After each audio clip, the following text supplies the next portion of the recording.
works for the runners. But we should be getting ready to get going, and here they are off in just a few moments. So we can tell for sure that it will not be a sword start, at least from the uncle. He did not walk out of the house with that. And picking up a full heart container on the way out is really nice, just to get that one extra piece of heart for the start sequence.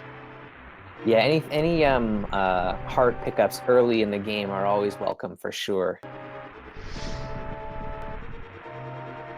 Yeah, and you know, if you've been following the tournament at all, you know that this first escape sequence is really where you can start to see execution differences between players, the really refined opportunity to be successful, and we pull a hammer out from the uncle, so that's a great starting weapon for these runners. Most definitely, yeah. Yeah, hammer is nice. It gives them the opportunity to farm for bombs, flippers as well. So we're getting a little bit of water movement tech. That's going to be interesting for adding Zora to that early set of locations that will be in logic. And so that's kind of interesting to see. Yeah, and as you were saying, the escape sequence is all about execution, so it'll be a good kind of like first indicator as to kind of what level our two runners are at. Yeah, and with a weapon like the hammer, because it does such a high amount of damage, tempered sword damage, and the ability to farm for bombs indefinitely, as long as there's items or people to kill, there's things to try to get bombs from. You really end up getting a nice quick time typically. Although there have been occasions where it becomes a balancing act between searching for bombs and just getting out of the sequence as fast as possible. So it'll be interesting to see where the players decide to cut off if they don't find bombs early on. Mm-hmm.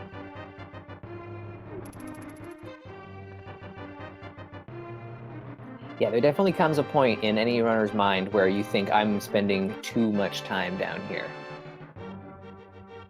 And we are at near sync.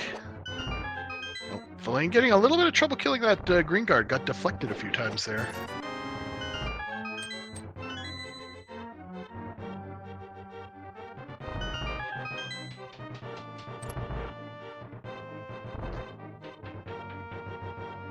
Alrighty, heading down to Zelda's cell here.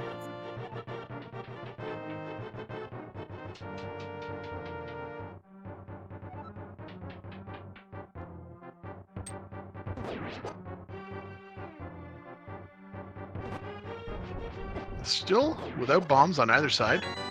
Interesting, yeah. And there's the additional footwear.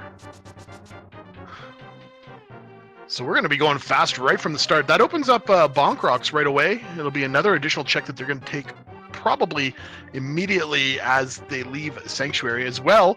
That negates the need to hunt for bombs for the back of escape.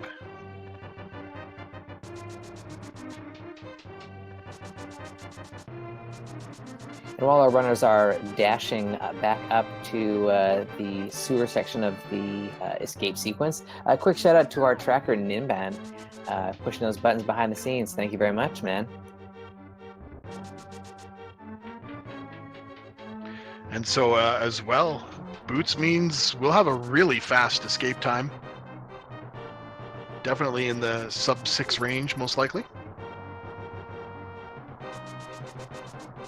Thalane's still hammering these green guards looking for bomb. I wonder if he's remembers that he doesn't actually need it. Although you do want to find a couple bombs that helps for their Kakariko village clear as well.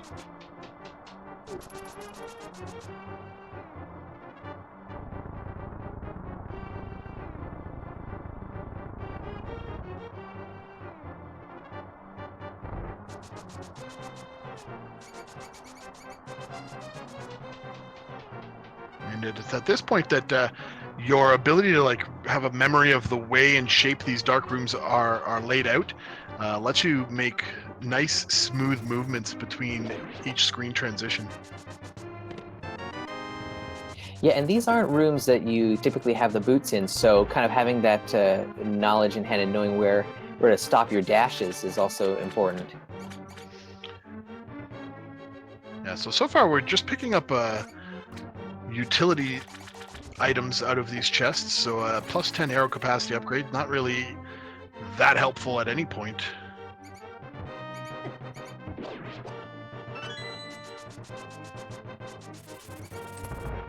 Alrighty, let's see what's in these 3 chests here.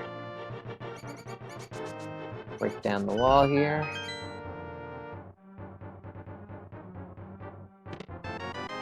Ooh, the flute.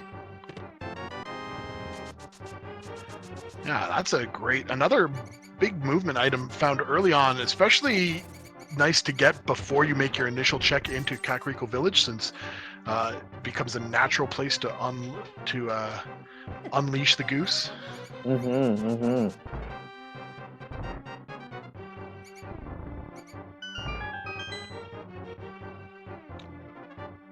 And 550 on Kohrek's side, going to be like 555 here on Thalane's side, so sub 6.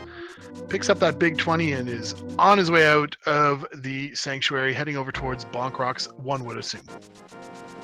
Yes, I would think so. Quick little map check there. That was the red pendant in Eastern Palace and green pendant in Desert Palace, plus regular crystal, I think, up at Tower of Hera. Yeah, so 2 Light World Pendant dungeons means more action in the Dark World for us in this seed.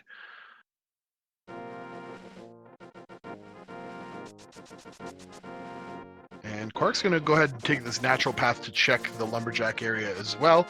Thalane following suit. Yeah, when you give him boots this early, this is the time to make this check. Oh, grabbing an extra bomb there. That might not seem like much, but it is going to allow Kohrek to check. Oh no, grabs the text box there as well. It is going to allow Kohrek to check Blind's hut without having to go purchase bombs. Just more bombs here in the back of the Lumberjack cave. So no indicator for Aga 1 at this time. Which I'm sure comes as a relief to both of our runners.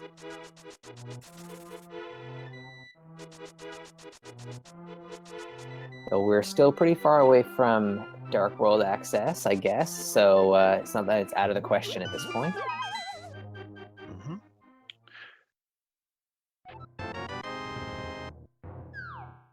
So there you see, just picking up those 10 arrows actually slows Kohrek down. Lets the lane get a little bit ahead. But runners are neck and neck at this point, heading into the Kakariko village. Wow, what a great bomb pickup on that tree pole that Kohrek had set up earlier. Very nice. And that's going to be a significant advantage here, as he does not have to use any of those collected rupees to go to the bomb shop. He's going to be able to go right through the standard clear of Kakariko village, and that does speed things up.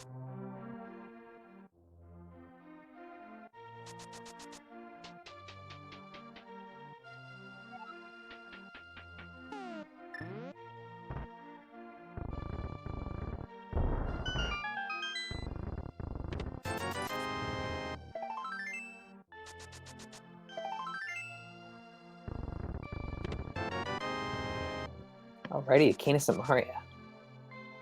Yeah, another great item. Most likely, it's definitely going to be required, because at least Misery Mire or Turtle Rock, one of the other, is definitely going to be a crystal dungeon. So great item that they won't have to be picking up later. So here we see that the downside for Thalane is that going to have to go and purchase these bombs. Just delays everything by about 30 seconds or so.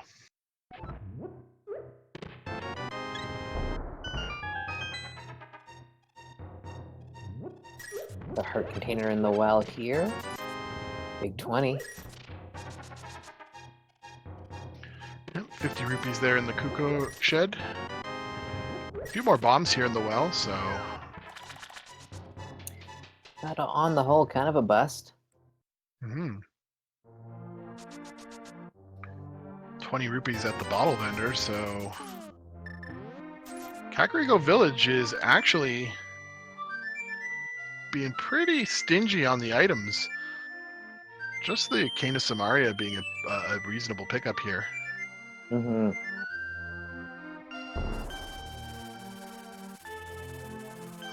So we'll get a peek at the library, which if the item is worthwhile, then our runners can actually pick that one up.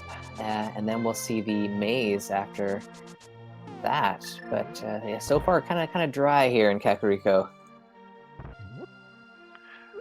Yeah, absolutely. Now, one of the like ramifications of a weak Kakariko village like this is that by percent chance wise, it's very likely that some of the one-off locations like Agina's Cave or the Ice Rod Cave is going to hold something more important. There has to be some items for the runners to work with in this early stage, or what's called Sphere 1. And so hopefully these runners, both of them are experienced enough to kind of understand that intrinsically, but it might change how they route this next portion of the game. Mm-hmm. So just another 20 rupees on the library ledge. So the longer this goes on, the more interesting it is to see a lack of items. Mini Moldorm Cave could end up being incredibly packed as well. Yeah.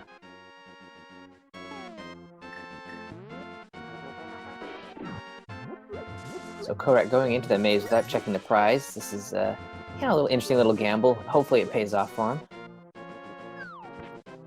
Well, it kind of pays. Yeah.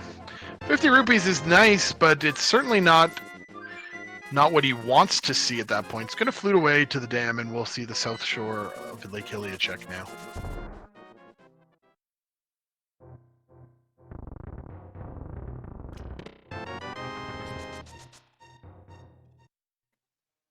So just a 5-arrow upgrade in that first chest there. Yeah, still nothing. Meanwhile, under the water, we're going to see a piece of heart, so, I won't be surprised if the runners choose to pick it up, since they've been lacking in other items. Sometimes health is the resource you kind of need to stack up on, but it looks like Kohrek is just going to bypass it. Same with thalane, heading over to Mini Moldorm Cave.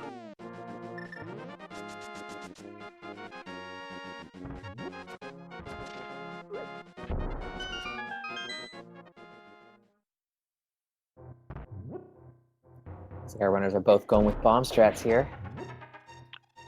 Yeah, on thalane's side, that first Mini Moldorm is just not cooperating, and instead thalane chooses to pick up the block from Kena Samaria, also not helping out. First check is 50 rupees.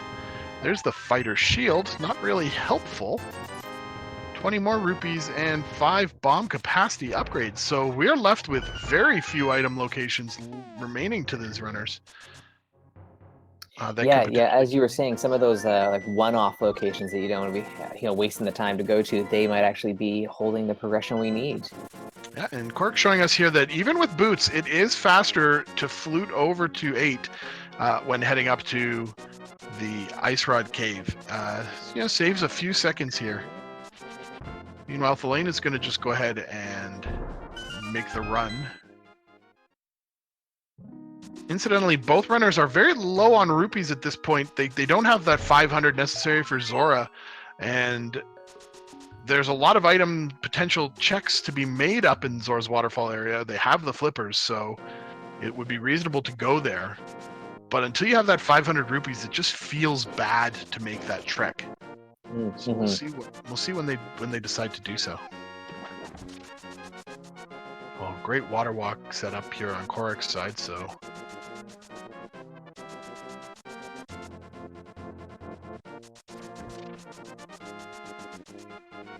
Plane's getting pushed around by the crabs there. And thalane also gets it.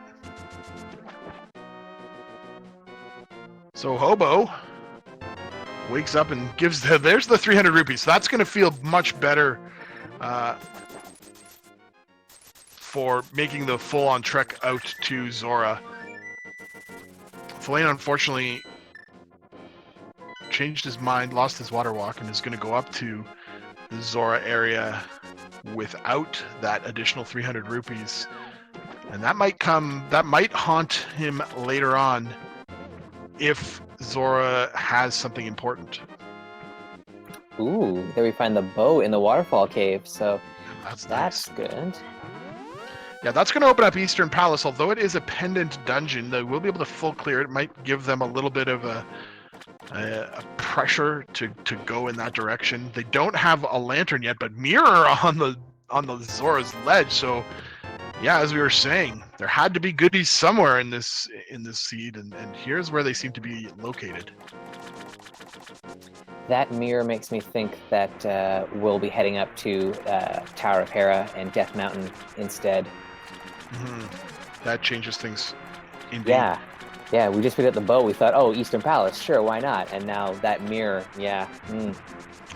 Yeah, as well, because we do have access to the whole top side of Death Mountain with the hammer, so we can go to East Death Mountain as well in logic from the top down, since we'll be able to mirror up through Spectacle Rock. Yes. And just a 5-bomb upgrade there from Zora, so Thalane kind of dodged a bullet there. Hopefully he doesn't need to go back there at all.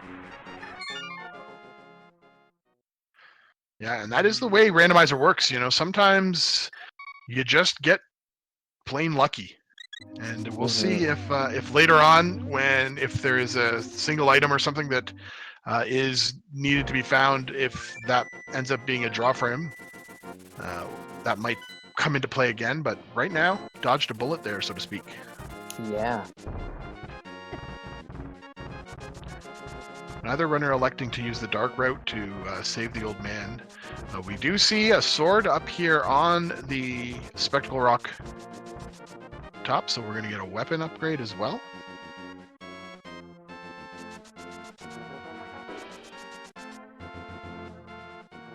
And Tower of Hera will be our first dungeon. That's entering it at 1650, with it being mostly completable. We don't have a fire source in the event that the dungeon is basement locked, and a key here as the first item location does not bode well. We do need to see the big key right in here. And it's not. So Tower of Hera is fire source locked. Hopefully we'll find a fire source relatively early on. We have all of East Death Mountain now to check.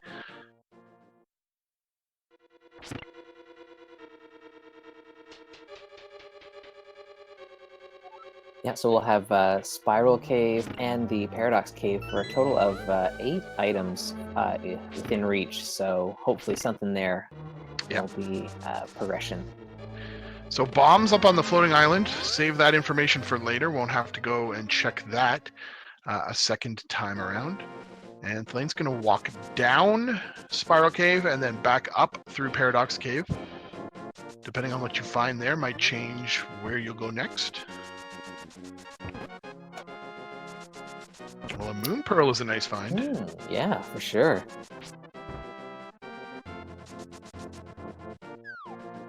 So just one item away from Dark World access, the Power Glove.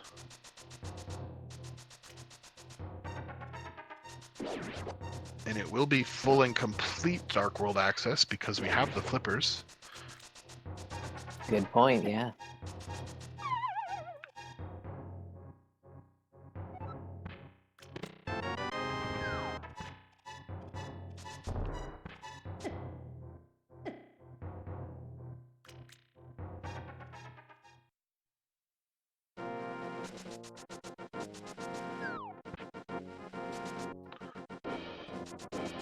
So barring these 5 items, if they pay off, that would be great. If they don't, we still have Agonist Cave to check. So 20 rupees, there's a piece of heart. There's our gloves. So we will be heading into the Dark World. Arrow capacity upgrades to round out what's in Paradox Cave, and the runners are going to have a clear path of what they want to do next.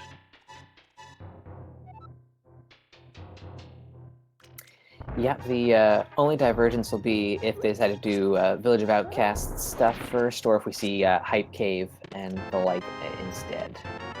Yeah, the order of completion here is up for grabs. Thalane's going to go ahead and grab the old man. It's a small sequence break, only one item. We know it. The only thing we know it can't be really is the lantern. Yep.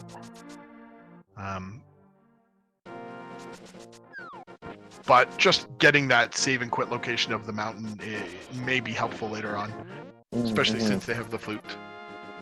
Meanwhile, Kohrek is looking to go right down to Hype Cave. Yeah, even though Hype Cave is much less hype than it used to be, it's still a quick 5 items. So our map check here shows that Turtle Rock is the other pendant. We've got 5 and 6 crystals in Misery Mire and Swamp Palace. So Pyramid Fairy's kind of off the charts for a little while.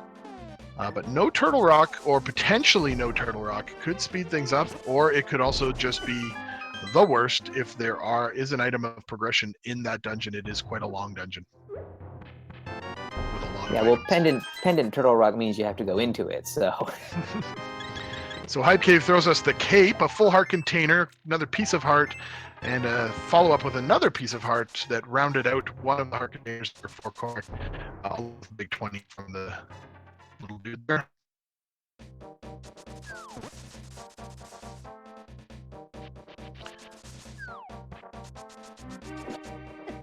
And we're going to see Kohrek grab what was on Lake Lily Island. Yeah. I didn't see him chuck this, or if he did, I missed it. So I think was it a male upgrade? But I think we saw Thalane grab it or look at it. Sorry. no. Well, if you did it blind, great. If not, very lucky.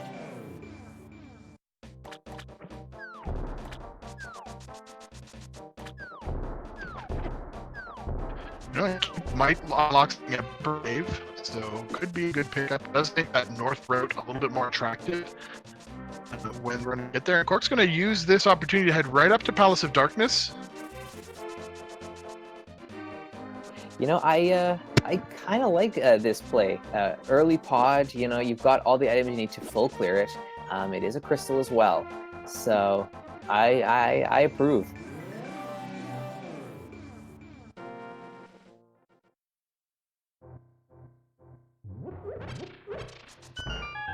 And so meanwhile, Thalane's going and giving us a look-see at Cave 45.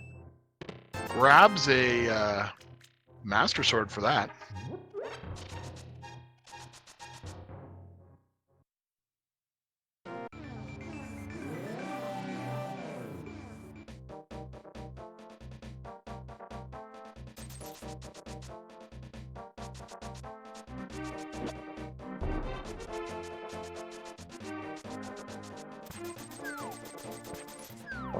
Heading over to the digging game here.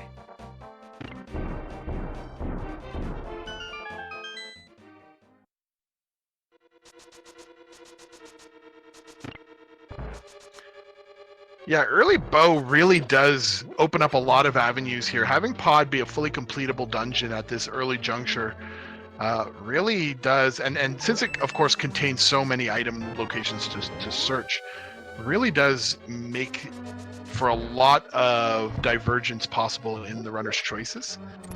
We can see here that Thalane is going to go all the way up and do Village of Outcasts first, Thieves Town, maybe a dip into Skull Woods. So we'll have 2 different pieces of action happening, which is always exciting to watch, but makes things a little bit more interesting as we won't know who's in the most advantageous position until they kind of come back together again in a few minutes.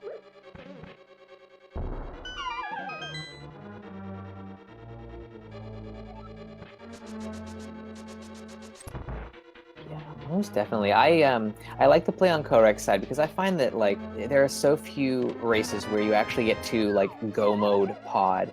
So might as well just bite the bullet and go on in. Yeah, now with just the fighter sword, it's a little bit trickier to deal with some of the enemies, as well as Helmisar King if you don't have silver arrows yet. But runners at this point, at this level in the tournament, will be well versed in dealing with even fighter sword, or just using a lot of regular arrow shots to take care of Helmisar King at the end.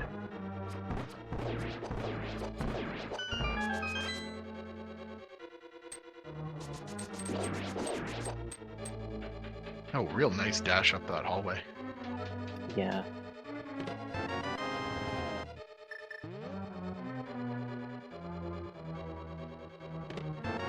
so far on Thalane's side, not finding anything of value in these first few chests here in Thieves Town.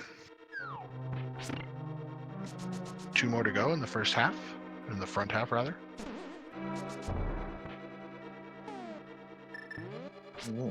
Blue rupee. Ugh. And the big key, of course, necessary to make it to the backside.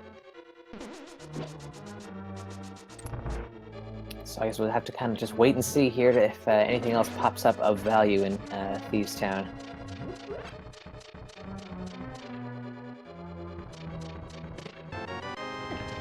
Now, interestingly, we will have to see some dark rooms on Kohrek's side. These particular rooms, it's not too difficult. Got the sword to help you find it. Picks up 10 bombs from the first chest. The second chest has a small key.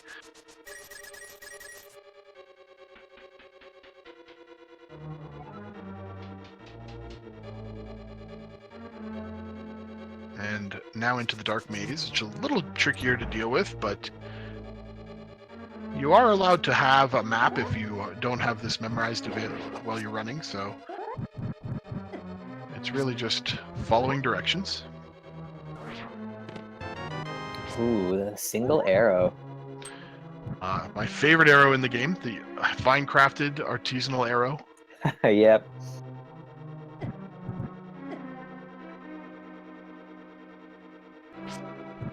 I do think it's my favorite when it's on Sick Kid. You can tell that that's what he's been working on while waiting to get better. Yeah. And then a bottle of blue goo. Bottle being a nice find here that will activate the Sick Kid check, speaking of which. But also just a blue goo is nice to have in your back pocket.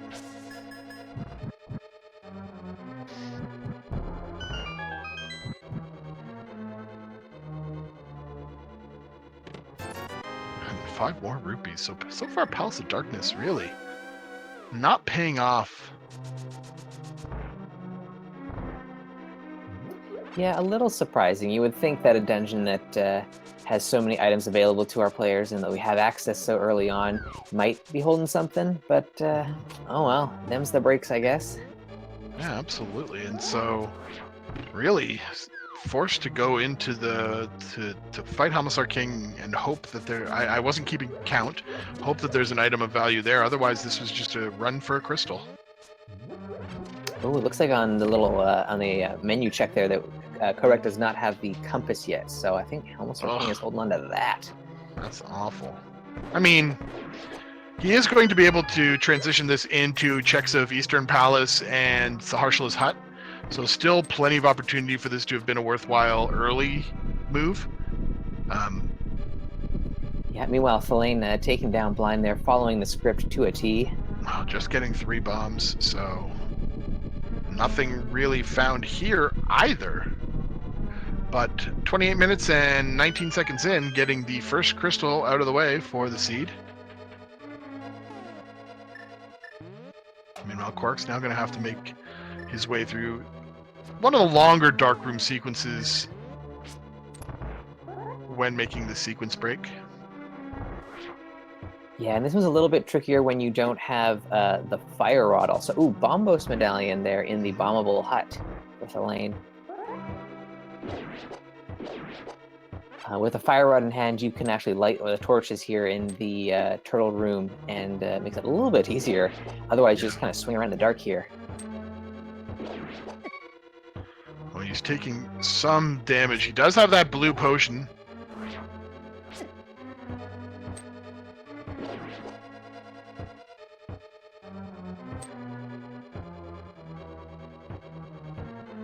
So Thalane finishes up Village of Outcasts and is going to go and take a peek at what's happening here in Skullwoods.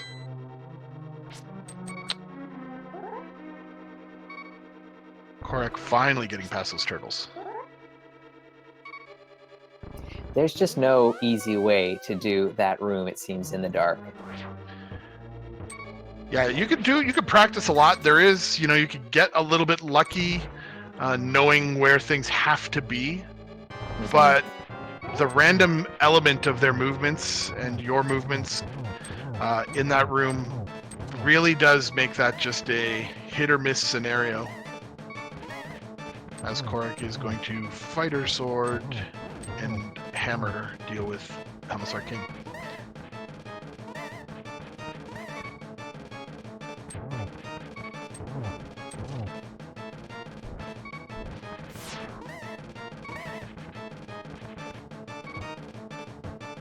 Good dodge on the tail swipe there.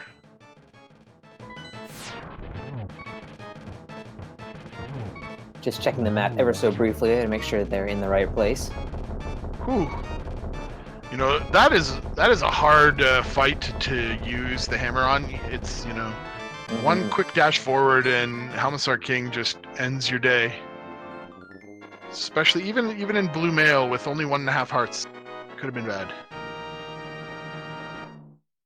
So Thalane finds another mail upgrade there in Skull Woods, but is now out of location checks without the fire rod. So just the one item found. And I imagine it's going to head over to Bumper Cave and Graveyard Ledge and King's Tomb. All of those are available with the current loadout.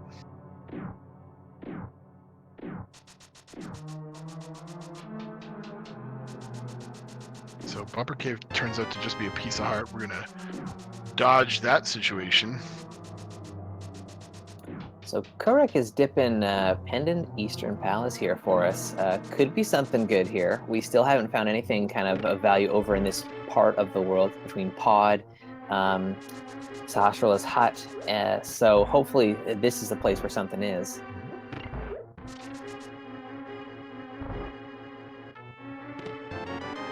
And on Thalane's side, Graveyard Ledge is going to net the fire rod, so that's a great item to locate. It's going to allow him to go back and finish off Skull Woods if that is his choice. We'll see what he chooses to do. I must say I was watching the French stream earlier yesterday for informational purposes. I thought it was a lot of fun. Scary Olive doing an amazing job broadcasting and commentating in French. But they started with the Fire Rod. Meanwhile, Hookshot and an Ether Medallion, simultaneous pickups by Thalane and Kohrek. Nice. But as I was saying, they started with the Fire Rod, and I laughed to discover that in French that is the Baguette de Feu. So the Baguette of Fire, which made me laugh.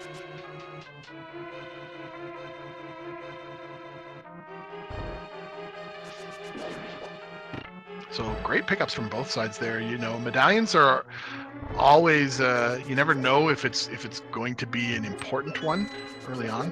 Fire Rod significantly better to go along with that hook shot though. So Thalane's side so far paying off a little bit better.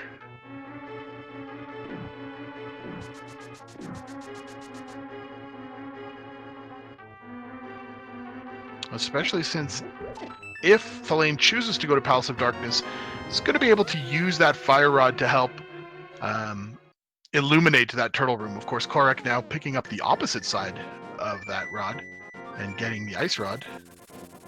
If Trinex has something, that might be important. Otherwise, less important. Mm-hmm. So I guess the only good thing for Kohrek is he didn't find anything else super exciting progression-wise. So he'll definitely be following in Thalane's footsteps and picking up the hookshot and fire rod in his next little set of checks here as he goes through likely Skullwoods and Thieves Town, and then over to North Darkworld as well. Now Thalane does have to pay King Zora a tax of 500 rupees for 5 bomb capacity upgrades. You know what? Just leave it on the ground. You don't want that.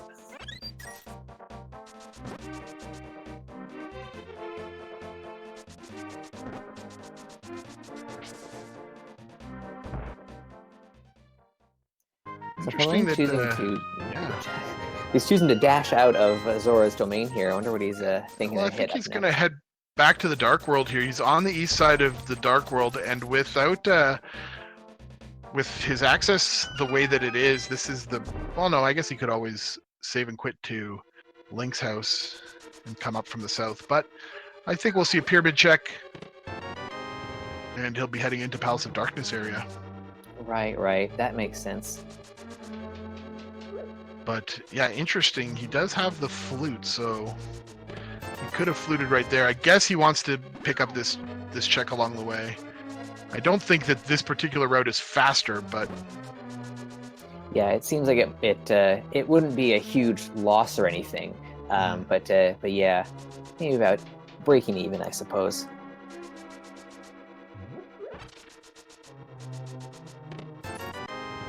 grabs that spin speed on the stairs there. Excellent. And just 20 rupees on the pyramid ledge, so was a time sink that did not pay off.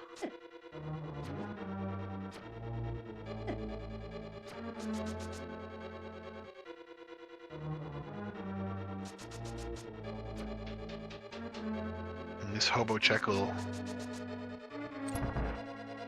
net him 300 rupees. Very wealthy hobo.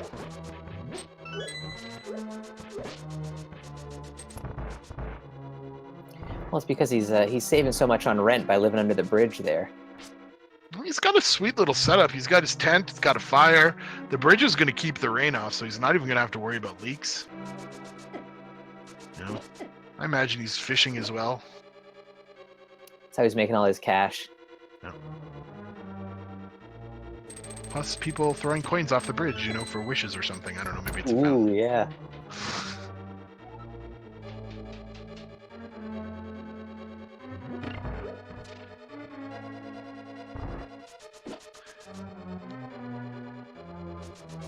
So our runners are kind of trading places here. Thalane is going to be doing these Eastern Palace, Palace of Darkness checks here. Makes sense from a density perspective. There's so many chests over here to take a look at. As we know from Kohrek's adventure over here earlier. Not too much, though. Mm-hmm.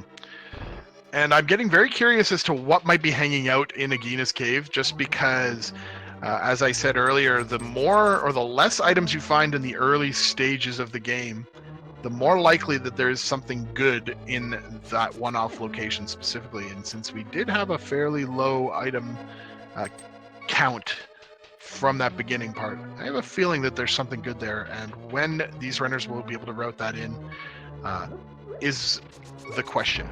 Mm-hmm.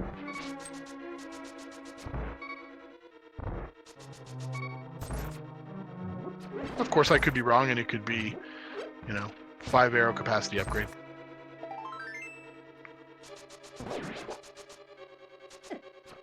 I think to me what's looking really good right now is Swamp Palace. Yeah, it is one of the 5-6 crystals. It's interesting. It's fun to watch the runners try to avoid or go to certain dungeons at different times. Obviously, Swamp Palace is really fast if you can go mode it, but with the way the items were laid out in this particular seed, that's probably an unlikely scenario, just because of its availability was so open so early. Mm-hmm.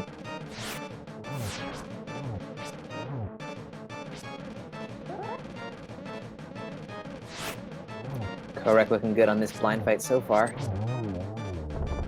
That one little hit there, but knocked things off script for a few seconds, picks up the 3 bombs, and grabs his second crystal of the seed.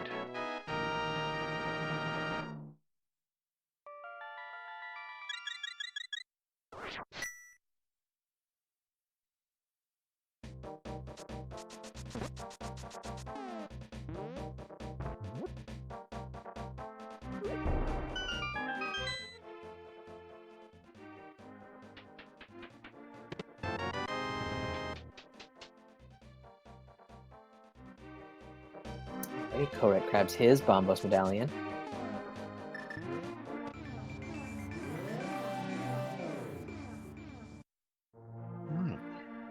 Gonna turn in that sick kid bottle. Yeah. So Poor kid here has been working all day long on a 5-bomb carrying capacity upgrade.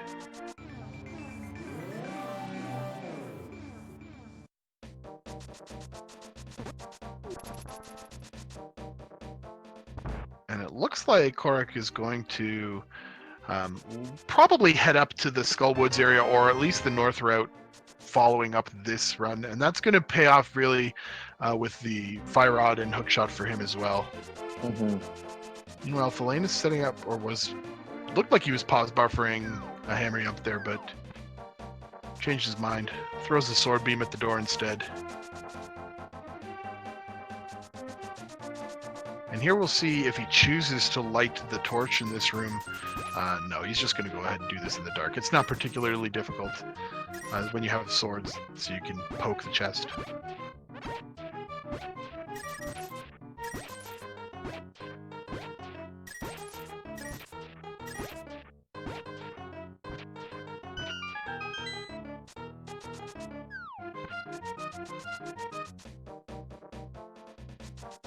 Takes a second to think about the harmless hallway there, but based on the loadout, it's either going to be a key or nothing.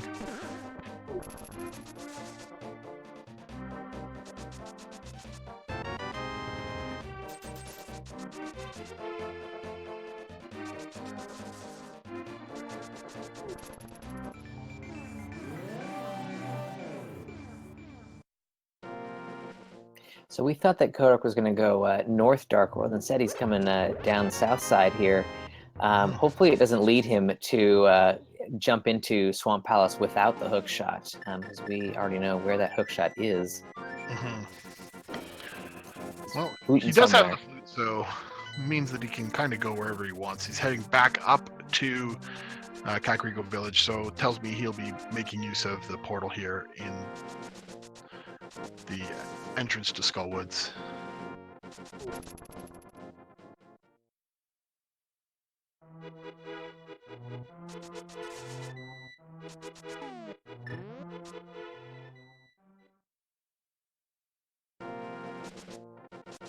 What's very interesting here is we are actually a Titan's Mitt and a medallion potentially away from go mode. Right? Yeah, it's been We a don't pretty need much. lean, mean seed for sure. Well, lantern as well. I suppose we might need that, yeah. But Yeah, well, logically we should have. logically, yeah. So it's really just a race to find that Titan's Mitt on thalane's side. And shortly, Kohrek will be in a similar position. And you got to believe, with two medallions, there's a very good chance that you have your Misery Mire entrance. Yeah. I would immediately head down to the Mire area to check on the assumption that I've got the right one in hand already. Yeah, as soon as you pick up the Titan's Mitt, I think both runners will be making that call.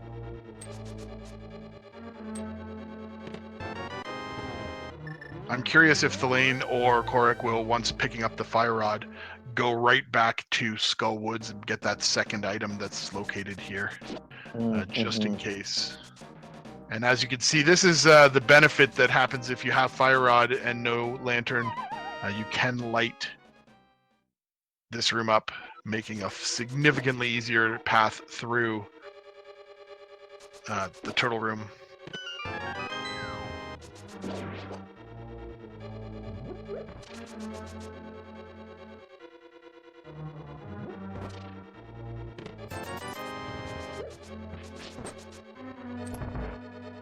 So after this Helmasaur King fight, it'll be interesting to see if Thalane decides to go into Eastern Palace. I think we found the Ether Medallion in there. Mm-hmm. So if that is required, that'll be an interesting part of this seed.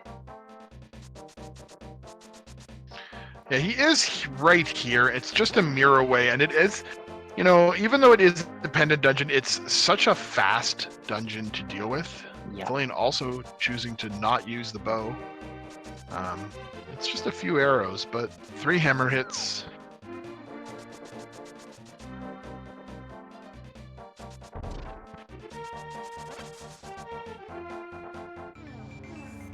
Yeah, I would think that thalane would go for the EP dive.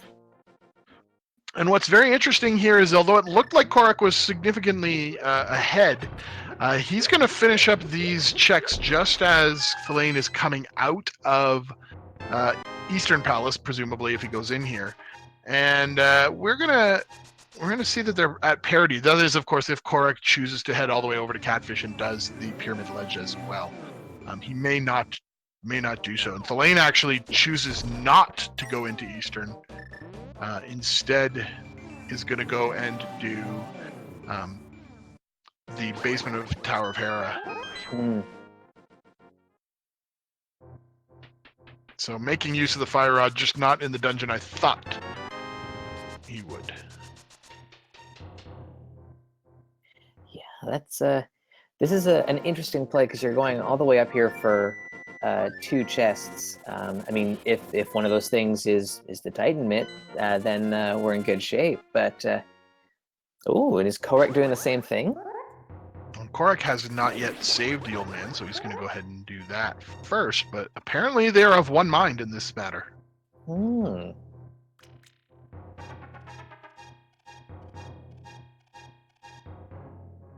Well, you know, when there's that, when you orphan a chest in a dungeon, it feels, you know, it's always going to nag on the back of your mind, I would say. So perhaps that's a little bit of a different feeling than you have from doing something like not going into the back of Skull Woods. It doesn't feel like you've left something behind as this does when you've been in a dungeon and been like, oh, I gotta leave. Even though it is technically the exact same thing. Skull Woods, for some reason, just never feels like a dungeon.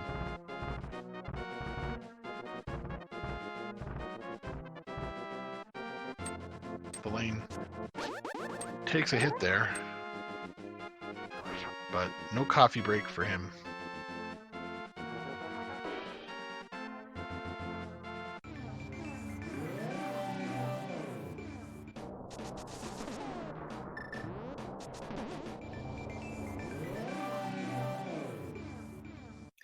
And I guess when they do pop out of Tower of Hera, they will also be able to check the Spike Cave there. So that's something else. Yeah, they do have a cape. Thalane doesn't have a bottle with any goo in it, though, so we'll be able to maybe use magic plus the dashes, hookshot dashes, to make it through. Very low number of hearts at this point, though. Oof, takes a slip and fall through one of the holes here in Tower of Hera. It's just never a good thing. Gonna have to mirror out. Well, it doesn't have to, but presumably could have for some speed there.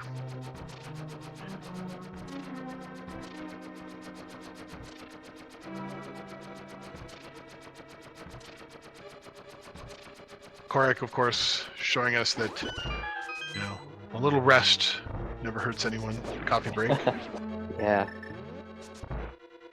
That is a really nice spot to just kind of like think about your next few steps, for sure. Yeah, we joke about it being a break, but it is useful. There's another item, it's just 20 rupees. It is useful to be able to think for a moment, plan, you know, rub the sweat off your palms on your controller. All that kind of stuff can help out.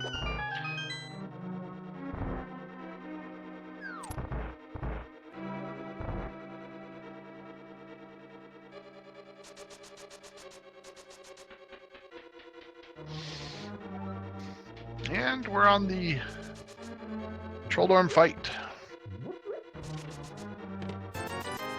So it'd be 3 spins with the Master Sword here. Ooh, close one. So if Ether is not required, then Thalane's in a pretty good spot. If it is, though, or Ice Rod, then Kohrek is probably in a more advantageous position.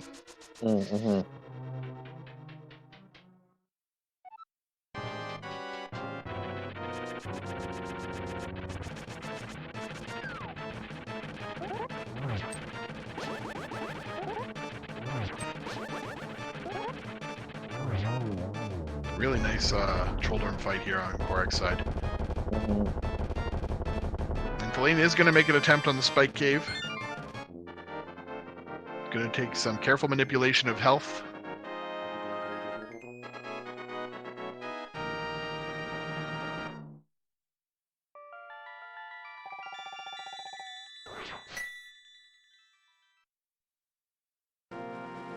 Waiting till the last second to put on the cape. And successfully through acquiring a shovel. Oh boy.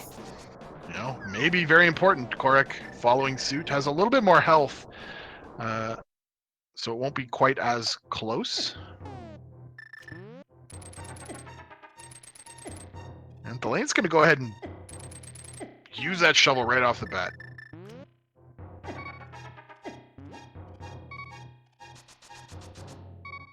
Now, I would assume that he's going to be heading towards... Well, it depends on what he finds here. Just the lantern. So that's very interesting. Yeah, that is a very interesting spot for the lamp to be. Mm.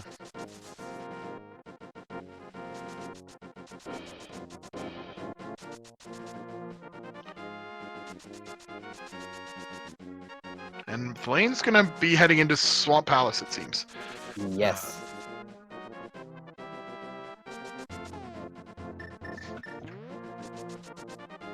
I think based on what's currently available to our runners, this is a really good play.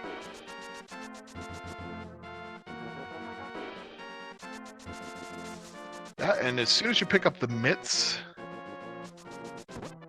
you know you're going to feel like you're in a really good spot. Mm-hmm. But this is what happens when there's a low item requirement in this like middle stage of the game, where you have a lot of dungeons open, and really it's going to depend on where you find that one item. Yeah. But the problem is that it could be anywhere, and you have so many places that you'd rather not have to check in the form of those pendant dungeons, especially with that pendant turtle rock looming over you in the back of your mind. Mm-hmm. Plenty of items. 5 items in the dungeon plus Mimic Cave makes it 6. With Ice Rod and Fire Rod both being found, although Thalane doesn't have the Ice Rod yet,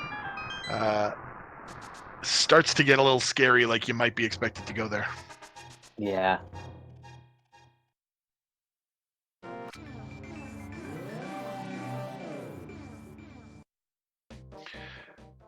And to the benefit of Thalane, Kohrek is following on his heels.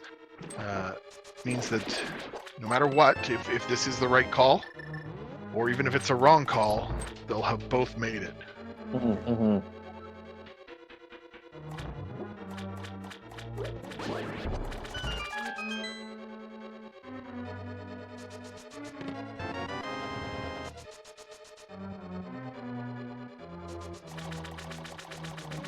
Keeping in mind, of course, that Thalane just needs this victory to seal the deal into the next round. Kohrek fighting for his life.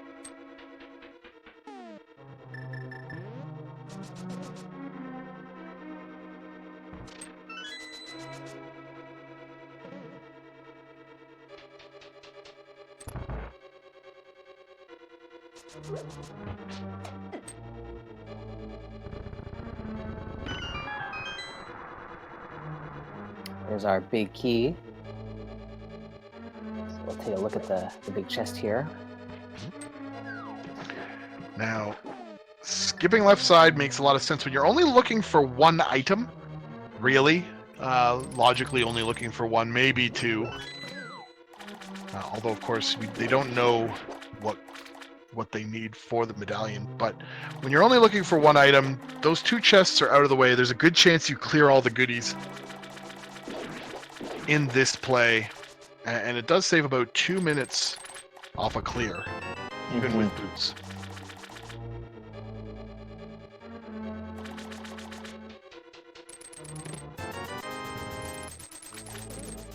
Of course, if you don't find what you're looking for, and you do have to go back, well, there's Titan's Mitts. Ooh, so all right.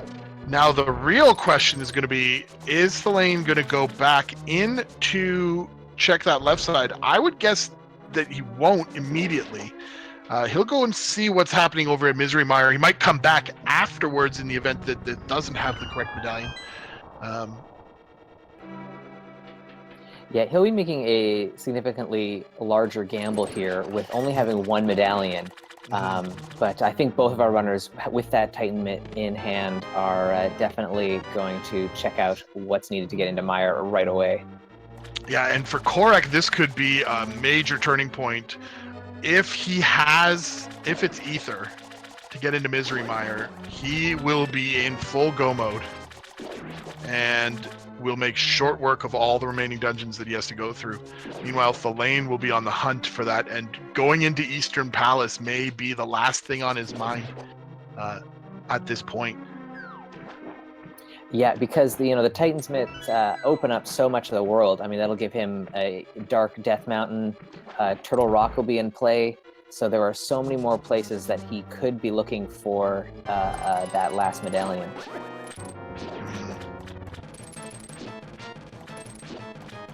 And the draw of Turtle Rock will be even greater in that case. Now, it could be Quake, and if it is the Quake medallion, then both of the runners will be in the same boat. And I have a feeling that we're going to find out really shortly just how this seed is going to turn out.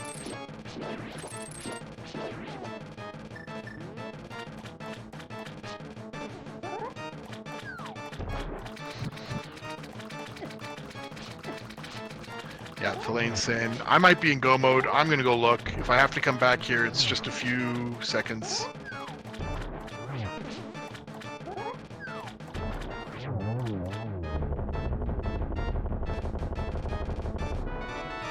And I couldn't tell you... Sorry, go ahead. Oh, I said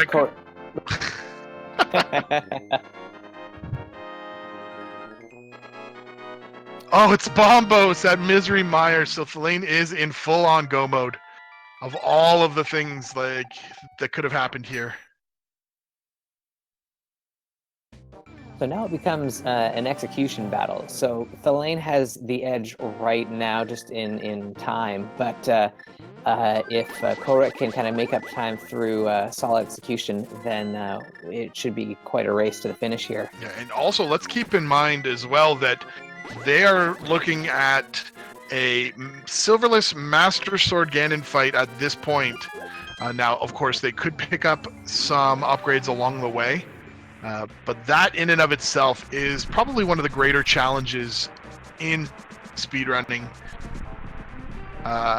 You at least want Tempered Sword if you're going to go Master or Silverless.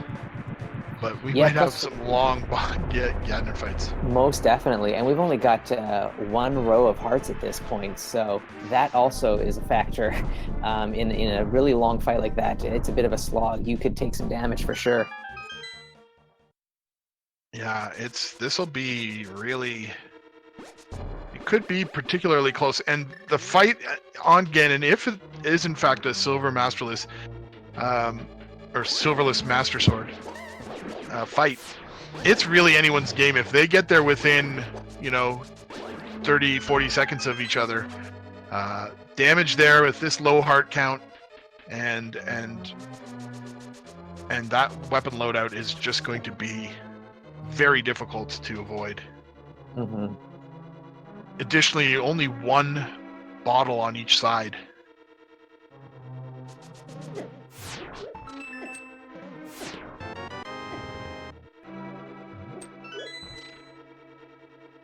Signal C in chat asking who might have the execution advantage in this matchup. It's kind of hard to say. Both are quite solid runners. I might give a slight nod to Kohrek, but I mean, Thalane, both of these runners have been putting in the time. So I think it's anyone's game, but if I had to pick someone, it might be Kohrek just a little bit. Yeah, it is, I would say, too close to call if it comes down to straight up execution. It's anybody's choice there. Like, just one bad bounce in Ganon fight, one body blow could be all the difference. The one thing that is on Kohrek's side here is does presently have the red mail to Thalane's blue mail. There's no way that Thalane's going to pick up the blue mail or the red mail, and that does make a big difference if Ganon chooses to body check you. Additionally, Kohrek has a few more hearts.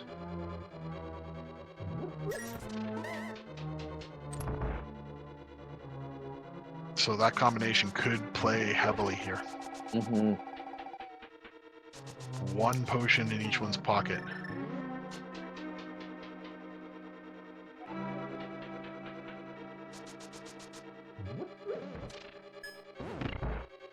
But along the way, they're going to have to go through Ice Palace. They're going to have to open chests there. They did have to open some of the chests here in Misery Mire. And the Skull Woods boss kill could potentially hold an item as well. Yeah. So you never know. They might find some additional damage or additional health along the way. On top of that, Ganon's Tower with 22 chests before the big key potentially. They may end up with an opportunity to pick up silver arrows or another sword upgrade.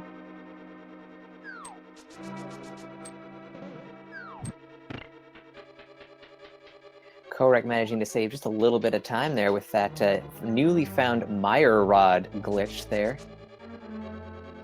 Spooky action. Very.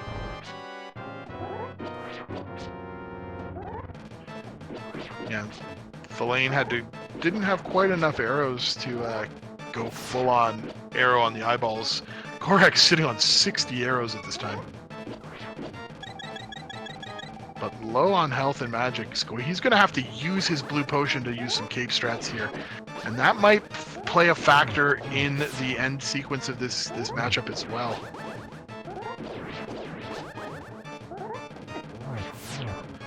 Flane's going to flute over. I would assume going to go to Ice Palace at this point. Yep. Go mode Ice Palace can be about 3 minutes or so. Yep, sounds about right. Cold Stare fight, a little bit tricky with Master Sword, but it'll be interesting to see if he chooses to pick up any chests along the way. There are some spots where you could take 10 seconds here and there to do so, but you know, you gotta feel like your opponent's either slightly ahead of you or hot on your heels, like within a few steps of yourself in the way that this seed is unfolded. So the pressure is really on for both of these runners to execute quickly. Mm-hmm.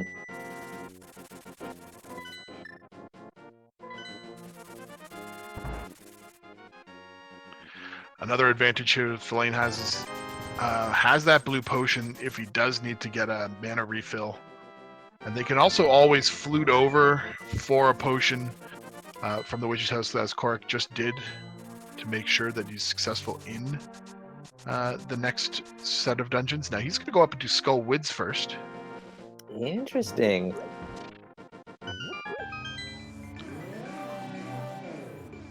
It's a 6 of one, half dozen of the other situation, I think, when you really think about it.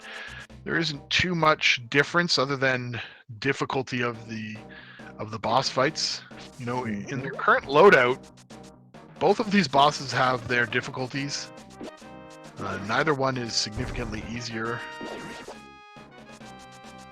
There is still an item here in Skull Woods to be found. We do know that it has to be in the back.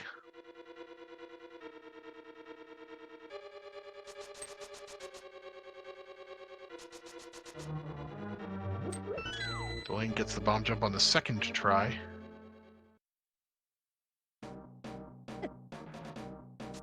Narrowly avoiding that fire bar. Very nice. Yeah, you know, I'd be looking at these 8 hearts and just holding my breath. I would not feel comfortable in his shoes to be dealing with cleaning out this fight, especially Master Sword Silverless. But then again, that's why I'm not in, you know, I didn't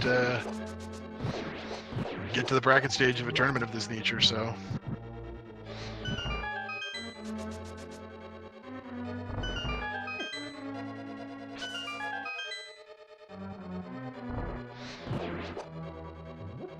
So Thalane, not even bothering with the item that you can possibly pick up at the freezer room there. Yeah, Yep, just going straight to the boss. Yeah, and that's a sign that he feels either that this race is close. He's got to be feeling the pressure. Indeed, when he's also up 1 in the series, so he has the opportunity to, like, if he does this and has some difficulties on the Ganon fight and loses, he knows that he's got another whole race to seal this in. Mm-hmm.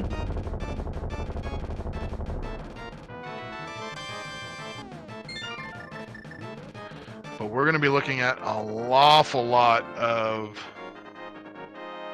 spins on Ganon at this rate. Yeah.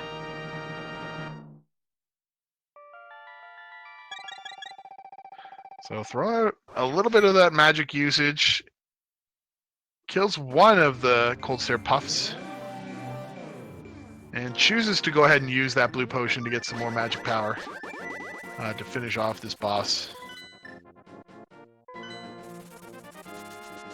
Yeah, because a death to Cold Stare there would just be too much to come back from. So definitely worthwhile using the potion there. Take it safe.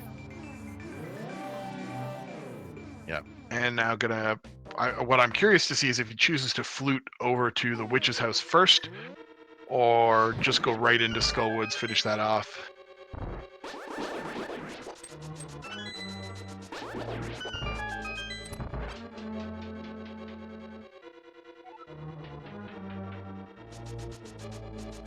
So he is going to go grab a potion refill. So they've both taken this detour. Like, they are almost literally neck and neck. Yeah, it's so close. Yeah. And we're not going to really even know how close it is until they both get up to Ganon's tower and we see exactly what we're dealing with here.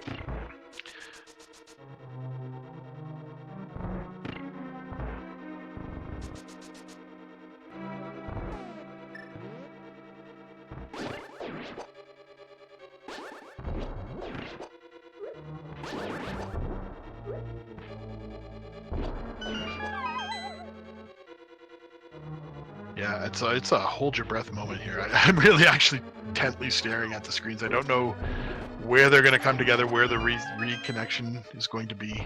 Mm-hmm. You know, all these little small things are going to matter. Like, can Kohrek get the bomb jump on the first try? That'll be important.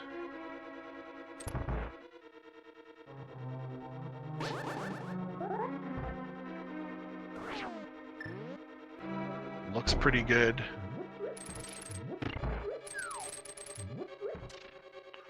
Ooh, really nice through that room. Yep, saved himself a couple of seconds there. So, at this point, every second counts.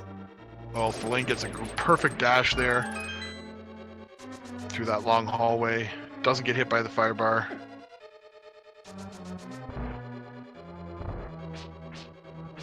Oh, excellent through the Gyptos Hall here. All this little movement tech that they're doing along the way is important. It is making a difference. Kohrek choosing to grab that chest. So it takes a little bit of a detour. Unfortunately, just is a +5 arrow capacity upgrade.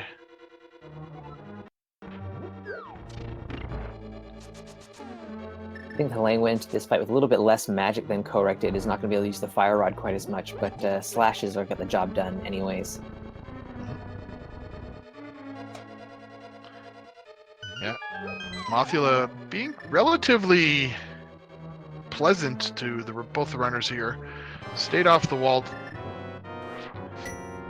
And with that, thalane has acquired all of the necessary crystals to head up to Ganon's tower. So, if you're interested, we are not on the Speed Gaming channel, but if you're interested in doing so, please, in the chat, throw out your number between 1 and 22 as to where you believe the Ganon's Tower Big Key is going to be located today, and we will keep count.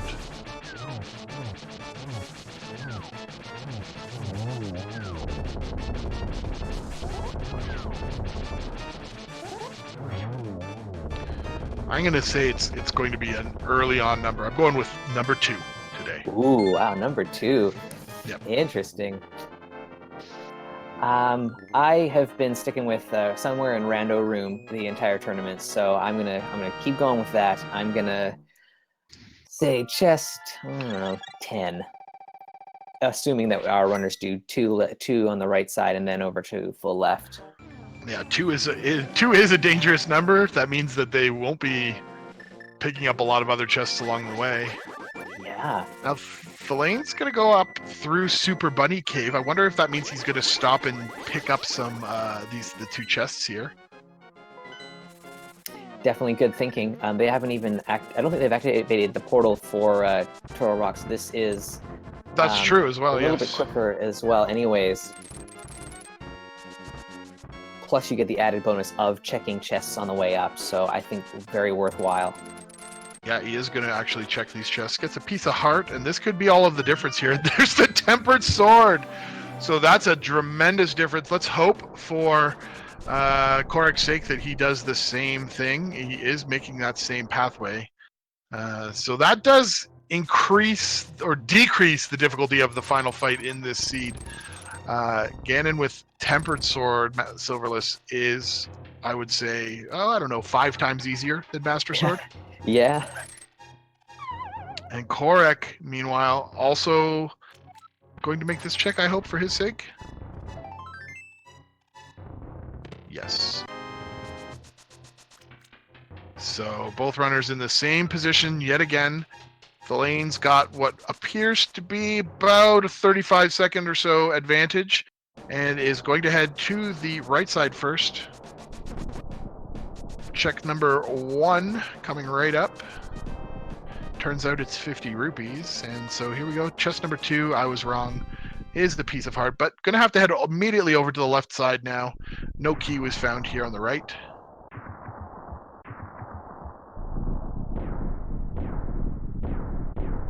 Piece of heart on number 3.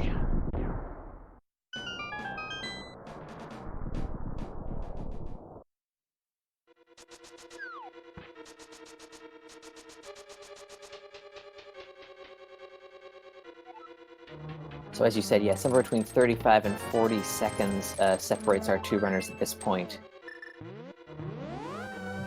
Key on 4. There's that mushroom. Certainly useful at this point. Number 6 is a piece of heart as well, and 7 is another key.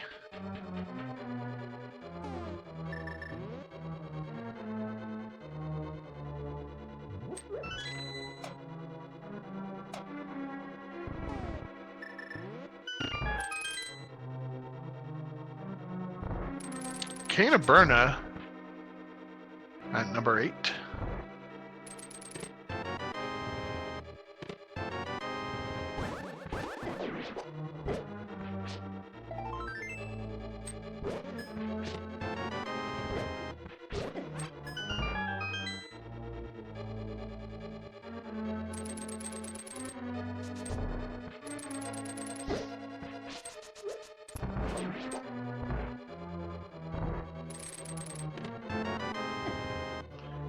Number 9 has some bombs.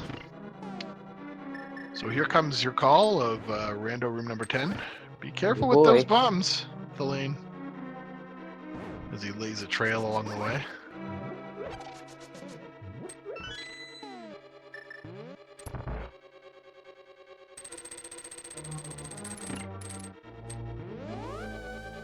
Key here, number 10, 100 rupees in 11. 12 has the big key. So congratulations if you chose 12.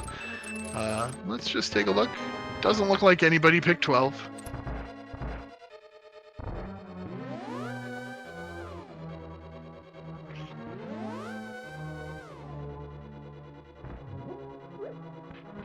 But still going to be an execution battle here between these two players. I mean, Thalane's already a little bit lower on health.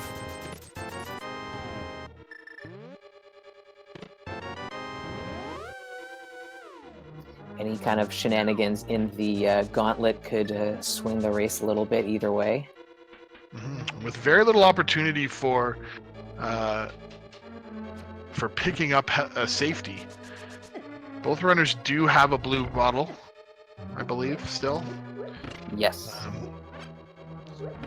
They won't even be able to pick up fairies because they are both powderless, except from the one relief spot after the bridge here.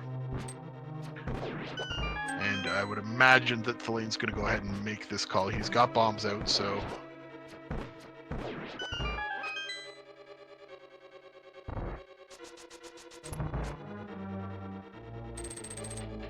I suppose they could fake powder, yes, absolutely.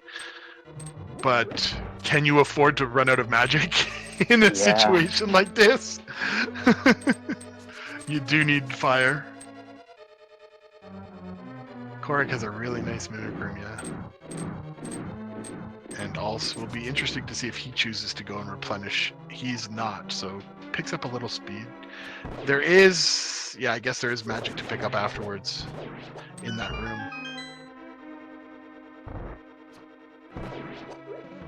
So chat correctly pointing that out.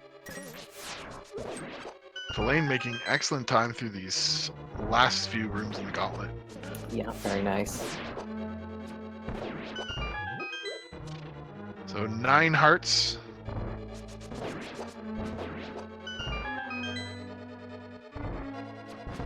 Just misses the one cycle there with the on land molus, but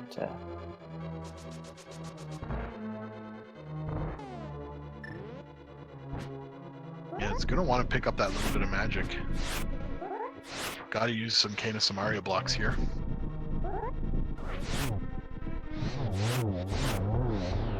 Ooh. Very tempting, and Thalane does go back to pick it up, a full mana magic pot there. I don't blame him for that, but it's just another little opportunity for Kohrek to catch up a few more seconds. ooh, doesn't get the one cycle. No.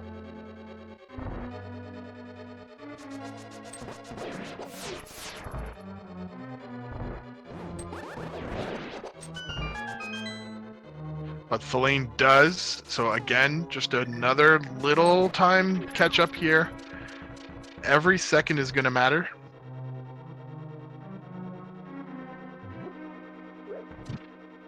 Yeah, we're just one room apart right now. Yeah, and that, it may come down to that full mana pot that Thalane got really being a benefit to him.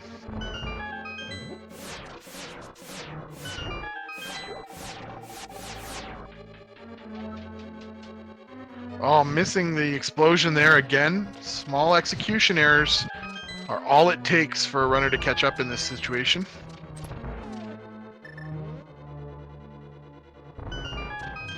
As Thalane hits Trolldorm 2.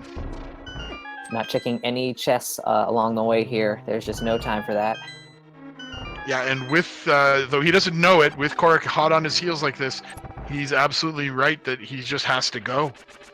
Kohrek as well, hitting the Trolldorm fight at the exact moment that Thalane is leaving it. Gets a good dash attack here on Trolldorm. Yeah, looking really good. So he's actually managed, oh, missing that check.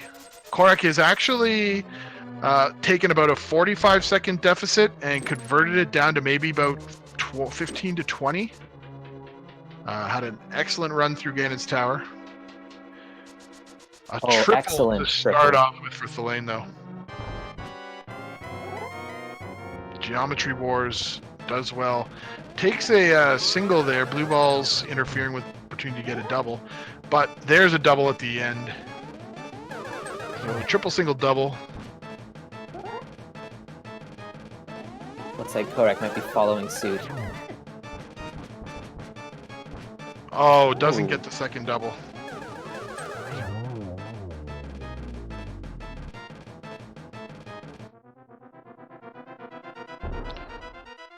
Wow, those were both good Aga 2 fights from both players. So Thalane entering at exactly 1 hour 19 minutes into the Ganon fight.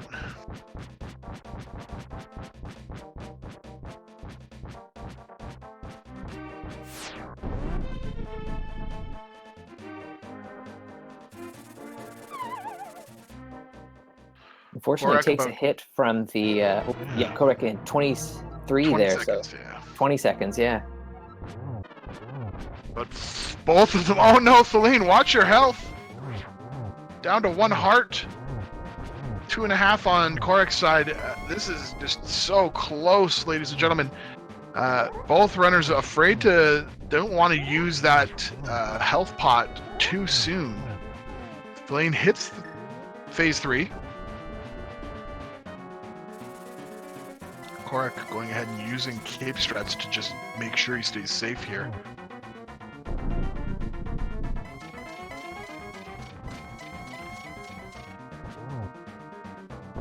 But one bad fire bat could really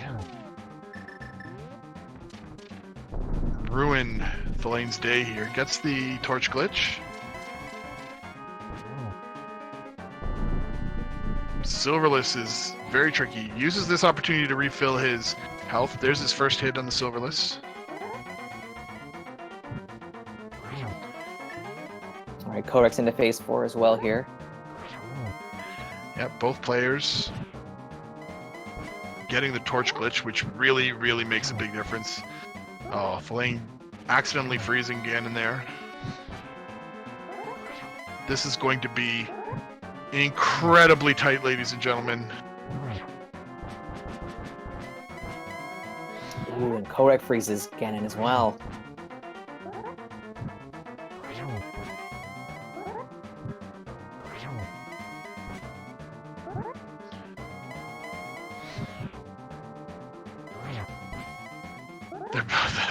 The counts are, you know what, I think they're pretty much even at this point. I've been trying to keep track in my mind where they're at compared to one another, and it is, their Kohrek goes ahead and uses his mana refill. Thalane getting a little low on magic. Does not have a potion. Takes down Ganon, and Kohrek takes out Ganon at the exact same moment. Oh my goodness, ladies and gentlemen, as long as they both cross the bridge here at the same time, I believe we are going to be in a full-on tie situation. They have to be within a second of one another. There goes Thalane, there goes Kohrek. And with official Speed Racing TV times of 1 hour, 21 minutes and 47 seconds on Thalane and 1 hour, 21 minutes and 48 seconds on Kohrek, we have a legitimate tie here in this second matchup. Unreal. Wow. And I must say, this is, I don't know if it's me, but this is my second tie of this first round of the bracket stage. Wow. So insane. So close between these two. And we had Wolfie and Schwartz also tied earlier. Wow. What a race. Fantastic And finish. they were close all the way along. Kohrek had an amazing comeback here during the Ganon's Tower climb. Shaved about 20 seconds off there as well. Much more solid fight on Ganon. We saw him enter Ganon's Tower Ganon fight about 20 seconds behind, and he closed that gap long enough to stay in contention here, forcing at least one more match and potentially 2.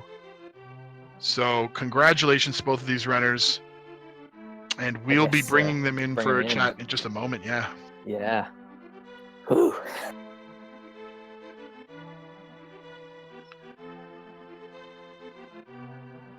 So welcome to the channel, both of you, Thalane and Kohrek.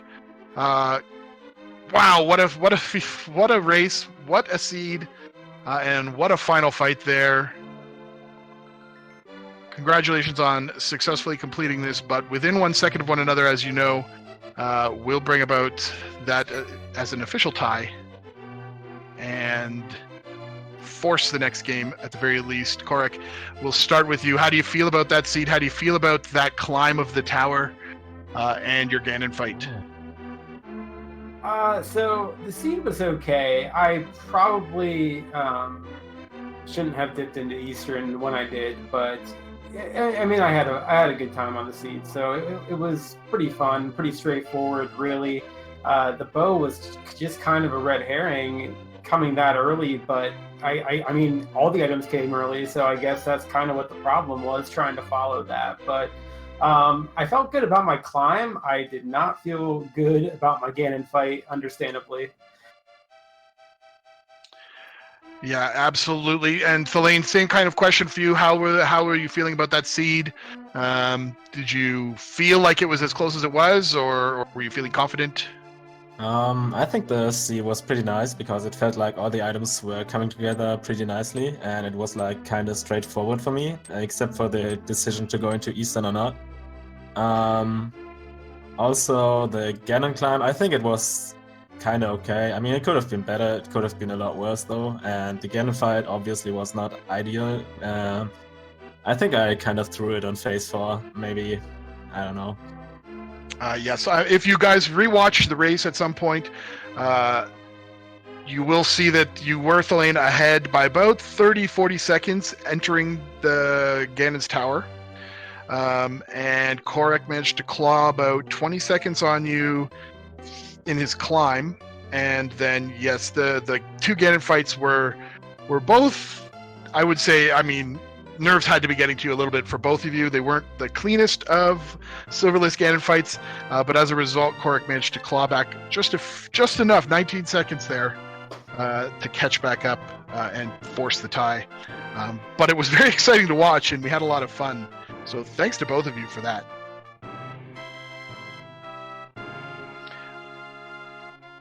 So my next question then for you, Kohrek, is you went into Eastern Palace and picked up both the Ice Rod and Ether Medallion out of that play. Were you feeling like Turtle Rock might have been in the cards once you picked up Ice Rod and Fire Rod? I mean, not really. We already had so many items, and I mean, if the seed went that way, that would have been fine, but I really wasn't anticipating that. What I was hoping for was that Ether would be required. I kind of figured it would be Bombos when I found Bombos, but man, if Ether was required, that would have certainly turned this seed a little bit, but no, that was just completely unnecessary. Yeah, and so Thalane, for you, you guys were both in Swamp Palace at about the exact same moment. You were slightly ahead. Thalane, you chose to skip left side, and then as soon as you exited, picking up you got the Titan's Mitts. Was it your plan as soon as you saw those Titan's Mitts in the middle of that dungeon to go check Misery Mire area right away? Yeah, so I wanted to figure out if I was in Go mode at that point. I mean, you really don't want to miss a medallion for Go mode, I guess. And so I was really hoping that it was Bombos. And as Kohrek said, maybe if it would have been Ether, maybe he would have won then. I don't know. But I had lots of fun playing that seed. It just felt really good. And also, I think a tie against Kohrek is pretty okay. Yeah, and I just want to say, like, Thalane's a great competitor, and it's a lot of fun to race him. So we get at least one more, maybe even two. So, you know, it'll be a great time. I'm really hoping for two, actually. Let's make it close. Yeah, I think so are we. We had a great time watching this one. So I don't know if I have anything really further to add. I mean, everything is up on the screen that we saw there. You know, it was a pretty even match between the two of you. So just looking forward to the next one from you guys. So GG's. I don't know, Crozone, you have anything else? Yeah, I guess just one last thing. You guys can let us know when your next scheduled matchup is. I could find it on the schedule, but I'm sure you are well aware. I'm actually not too sure. I need to look it up. I think it's tomorrow at 6.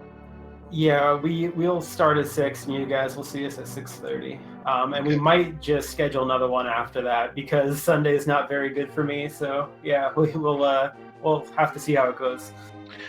Yes, of course. So in the event then that the Kohrek takes the next game and we can maybe expect to get a doubleheader out of you guys, let's just have everyone, I'll direct everyone in the channel, just be sure to watch the schedule as it may change because of the addition of that potential 4th match in this round. So once again, guys, just thanks a lot. That was a great race. It was a lot of fun. I hope you take a moment and just review it just to see how tight it was. Really exciting to see. And I'm sure you'll have a good time kind of going, oh, look what happened along the way. So thanks for that, guys. Ladies and gentlemen who are watching in the channel, please, by all means, these runners have put on a great show for us today. Throw them a follow. I'm sure they'd greatly appreciate it on either of their channels, or both, I would say. As well, they've provided hours and hours of entertainment throughout the course of this tournament, through the 7 rounds of Swiss and moving forward as well. So I'm sure they deserve your love and attention. Thanks once again to Ninban for keeping all the little lights lit up on the bottom of the screen, tracking for us this race, and being a participant in the chat. Thank you very much for him. His channel as well, there for you to click on and follow. My name was Crozone80, and on behalf of myself and Sabotender, I think we'd like to thank you all for watching.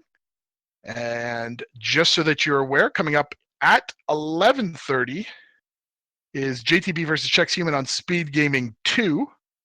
There are a couple of matches in progress still on ALTTP Randomizer 4 and ALTTP Randomizer 3. You might be able to catch the end of Couch 23 versus Solsky.